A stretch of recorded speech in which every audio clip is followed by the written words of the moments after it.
Bonsoir à tous, nous sommes ravis de vous retrouver pour une nouvelle édition de votre 19h.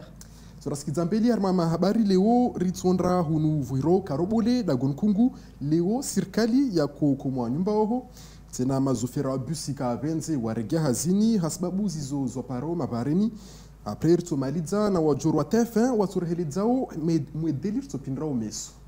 Dans les titres de ce lundi 27 septembre, nouvelle opération de décasage à Kungu. L'État a mis pas moins de 400 000 € de budget pour ces opérations.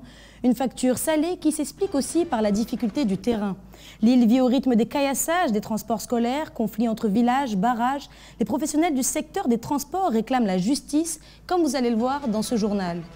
Comme évoqué dans les titres, une nouvelle opération de destruction d'habitat illégal a débuté ce matin. Organisée dans le cadre de la loi Elan, elle a eu lieu à Kungu, dans le quartier dit Korobolé. Au total, 350 habitations vont être démolies sur plusieurs semaines. Les terrains libérés accueilleront quant à eux prochainement des résidences, dont 500 logements sociaux. Iwa ranguleo sirkali ihansokomwa nyumba quartier ya Karobole dagoni Kungu. Nyumba 1500 anusu dezizo komolao ne vufanyilwe zangina zadunga sharia la Shifaransa Ivan Rakotovao akalewa asubuhi. L'opération a débuté un peu avant 6 h ce matin. Progressivement, les engins de chantier détruisent une à une cases en tôle et bâtisses. Objectif, détruire ce quartier informel juste en contrebas de la mairie de Kungu. Une tâche qui devrait durer plusieurs jours. On va détruire 350 logements insalubres. On a d'ailleurs relogé plus de 280 personnes dans le cadre de la préparation et aussi raccompagné aux Comores une vingtaine d'immigrants en situation irrégulière. D'une superficie de 4,9 hectares, ce terrain occupé illégalement depuis les années 80 est aujourd'hui libéré dans le cadre de la loi Elan. Propriété du département, de la commune et de quelques particuliers, les parcelles accueilleront prochainement de nouveaux logements. 550 logements sont prévus ici, des collectifs mais aussi des petites maisons avec du social, du très social et également de l'accession à la propriété. Donc c'est un mal pour un bien et on va s'efforcer de reconstruire très vite pour que les ayants droit aient la possibilité de revenir se reloger sur le site. Un peu plus tôt dans la matinée, des échauffourées ont éclaté avec des barrages dressés sur la nationale. Même si les forces de l'ordre présents en nombre sont intervenues rapidement, beaucoup redoutaient une flambée de violence, comme Obuto, habitant de Kungu, qui craint que ces nouvelles démolitions d'habitats informels ne produisent des délinquants. Je pense que comme ils cassent toutes les maisons là, demain ils vont devenir des futurs délinquants. Comme là, pour les délinquants, Kungu, ils sont de 50%. Demain, ils seront à 90% de délinquants. Nous avons pu parler à plusieurs habitants expulsés, dont quelques mineurs isolés sans papier, qui nous assurent n'avoir aucune solution de relogement. La préfecture, elle, nous assure que le travail de relogement des familles en situation régulière a été fait depuis plusieurs mois. Elle se tourne désormais vers la prochaine opération de démolition qui devrait se dérouler le mois prochain. Telrahilizo bani rangu hale de watu wajoketiwo Karobole oho harma shanza tizao tena vabo serikali ihimi izie tongozini tena lera shtizo za kufanyishiha serikali isiki wajeni kakana makertasi wa parashirini wa veleho pia hao fukana wantu wane tena warengwa na maserikali mana wakuvuta mawe. Et on reste sur ces décageages jusqu'à avec le village relais de Tsunzu qui pourrait accueillir les familles délogées de Kungu. C'est en tout cas le rôle de cet établissement surnommé Étape Fulera. Depuis son inauguration jeudi dernier, ce village fait beaucoup réagir à Mayotte. En effet, certains considèrent que cela va renforcer encore l'attractivité du territoire pour les migrants. Une crainte que balaie d'un revers de la main l'un des responsables de l'association Koalia qui gère l'Étape Fulera. Non, c'est pas attractif, c'est un centre d'hébergement d'urgence et d'insertion. Donc on est sur des logements provisoires. Avec des cuisines et des salles de bain qui sont partagées. On n'est pas sur un club med, comme vous le disiez. On est vraiment sur un établissement qui accueille les gens un temps donné pour les accompagner vers une insertion. Je peux comprendre que ça surprenne. Après, attention, hein, on est sur un centre d'hébergement d'urgence. Il faut bien que les gens n'oublient pas que c'est un lieu de passage. On a une superficie qui n'est pas grande. On a, en gros, on a 25 à 30 mètres carrés pour une famille de 4 personnes. C'est devenu une malheureuse habitude ces derniers jours. Les bus scolaires ont été une nouvelle fois victimes de caillassage. Alors que les transporteurs étaient en droit de retrait en début d'année scolaire, il semblerait que les réponses apportées ne soient pas à la hauteur des attentes. Bis Repetita, les chauffeurs exercent un nouveau droit de retrait depuis ce jour et réclament plus de justice. Jaidi Maolida est allé à leur rencontre. Iwa mazofera wa busi leo kawafanya hazi wao walemewa uvutwa mawe mahukuna mitana warongwa amba basi hivyo kawashinditsena wastahamili wastaha mrahisi wa justisi yani mrahisi wa mahakama ajimaore aono utungwa lonao pare ave jawabu ne wa renge hazi yao hasalama na ripare mahelezo harmwa reportage yadunga Continua là tout ça a été caillassé. Malgré les protocoles d'accord signés en début d'année, c'est le statu quo pour les transporteurs scolaires. Ces derniers ont entamé aujourd'hui un droit de retrait reconductible, lassé des nombreuses attaques dont ils font l'objet au quotidien. Viongozi virao pareni maore vanu zisisikitisha maana rangu likolizabula rifanya mfumo hata mwezi kawapara madza bisi 13 madza zipasulwa kamba wanyatu wasili hata wasitakaskiza moto yoti shtu yakalazimu ike mwana mtatu sikwao ne kamba asondofanya hazi shtu yoti atondofanyao alive busio maana vitri moja tu babo yo gari sabu ushndroona tofauti lo babo amba vitri moja babo ya gari na 12 000 €. Pour les syndicalistes, des mesures ont été prises et les forces de l'ordre effectuent leur mission comme il se doit. Problème, ce n'est pas suffisant et ils réclament à la justice de jouer son rôle. Karaparzo hadisi na tribunal na justice tu procureur wo karaparzo keti na waye amba aja ari ambie hadis anzima zahe au risini mkataba na waye donc de mana amba tsahao le tribunal bole le ministre la justice na intérieur waregea vasa rigeri hadisi labda wao watuvulishia waje waone itambu zirparo maurevan.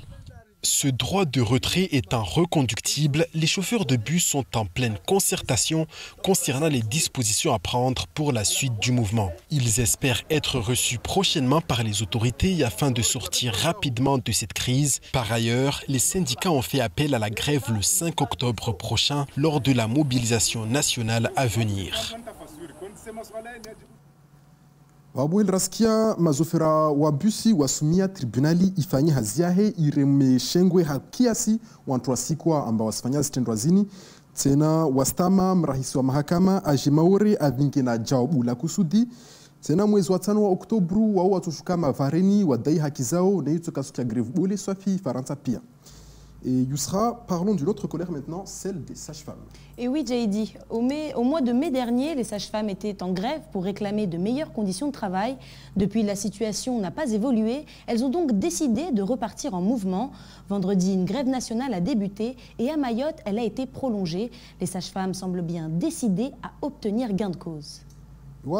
La guaibo wani wahiro sages-femmes, yani de watu wangalio wadzade laptali wasifanya grevu mana wastambia hazini wasidai wajau tongoz buze na ravulishie mona reportagini Pierre Bellucci na Leslie Vimene. Ce samedi, une partie des sages-femmes de France était en grève. Qu'elles travaillent dans le libéral, dans la fonction publique ou territoriale, toutes se sont unies pour exprimer leur ras-le-bol. Elles dénoncent encore et toujours le mépris des autorités qui refusent de les considérer à hauteur d'autres professions médicales.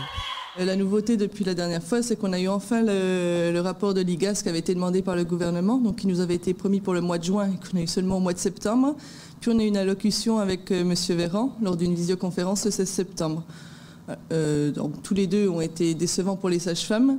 M. Véran a encore fait preuve de mépris face à la profession. Donc c'est carrément. Quand il parle de nos revendications, déjà il n'en a gardé qu'une, c'est qu'on demande à être augmenté de salaire. On a quand même d'autres revendications qui sont des moyens matériels et humains pour travailler en sécurité et arrêter de mettre en danger les femmes et les enfants. On a demandé un statut médical. Lui, il nous propose de nous recréer un statut encore différent des autres. On ne demande pas d'être à l'écart des autres, on demande d'être avec les professions médicales.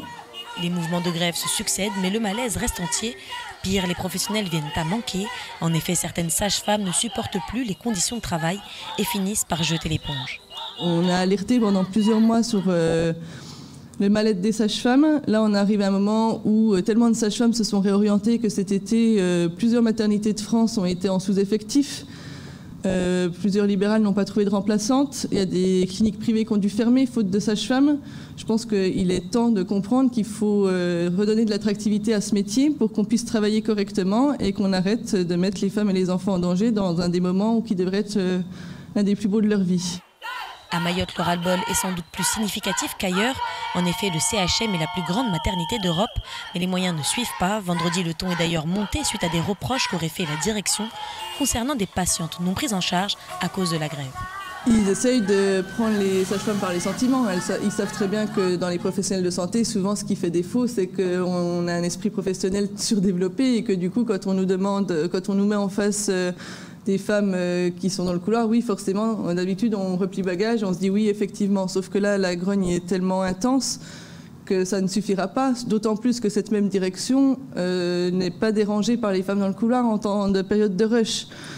C'est en partie de leur faute, si les locaux ne sont pas adaptés pour le nombre de naissances qu'accueille Mayotte. Pourquoi pendant 6 mois de l'année ça les dérange pas quand c'est de leur faute et quand pendant 3 jours les sages-femmes se mettent en grève pour des raisons légitimes, là ça les dérange? Les sages-femmes du CHM demandent des négociations sans plus attendre. Dans la fonction publique comme ailleurs, elles se disent prêtes à ne rien lâcher pour obtenir gain de cause. À ce titre, un nouveau préavis de grève nationale a été déposé pour le 7 octobre prochain.